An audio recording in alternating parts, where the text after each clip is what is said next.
working as a healthcare chaplain, almost all modern healthcare chaplains are interfaith chaplains. It's actually against the chaplain's code of ethics to proselytize any particular faith.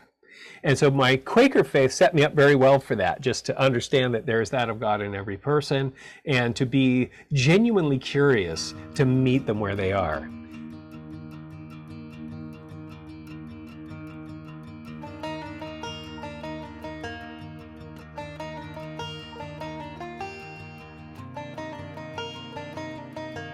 I'm Carl Magruder. I use he, him pronouns. I live in San Diego County, and I'm a member of Strawberry Creek Friends Meeting.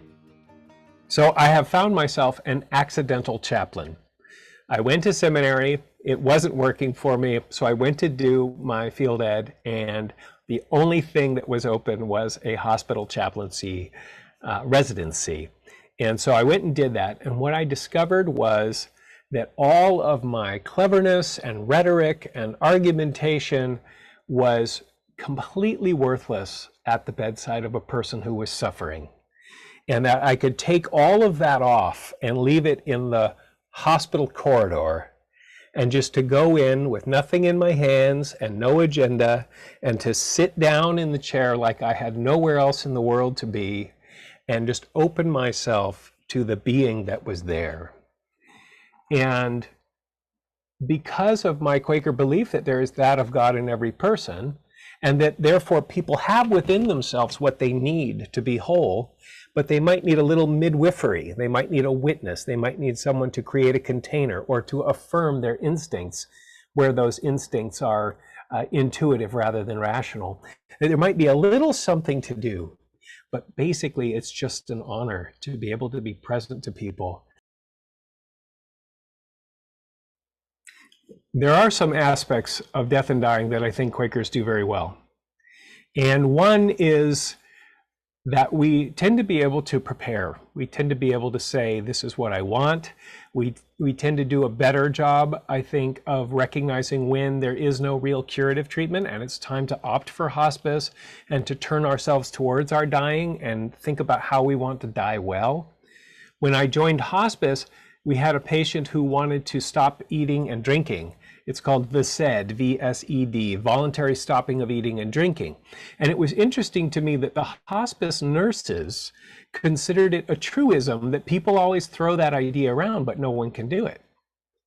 But I have known quite a few Quakers to have done it, including Kenneth Boulding and Scott Nearing, who are well-known Quakers, but also Quakers in the Grass Valley Friends Meeting. And it was regarded as a very holy thing and very respected.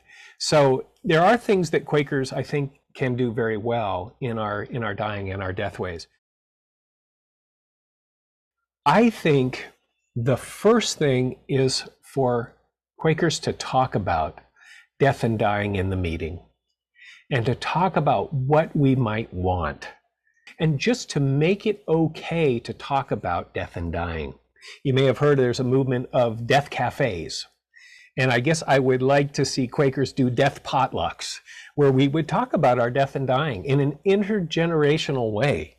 Because if we can think about it and face it and talk about it and compare notes and answer queries like, when has someone died in your life when you felt that there was beauty and connection in it? And to tell those stories and to think about how we might do it differently. I don't have all the answers, and what's right for the individual is very individual. But I think that what happens is we don't think about it, we don't talk about it, then we catch a diagnosis, and it's very hard and scary to think about and talk about. One of the doctors I work with, a palliative care physician, is fond of saying it's never been harder to die well than it is now.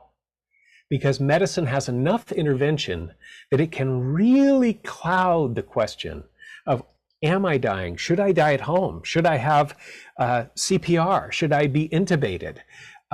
Whereas 100 years ago, for instance, people died. There wasn't a lot to be done about it. They were cared for at home, and it wasn't as unclear. And we need to really look at that and see how we arrived where we are and how we might enrich our Quaker Deathways.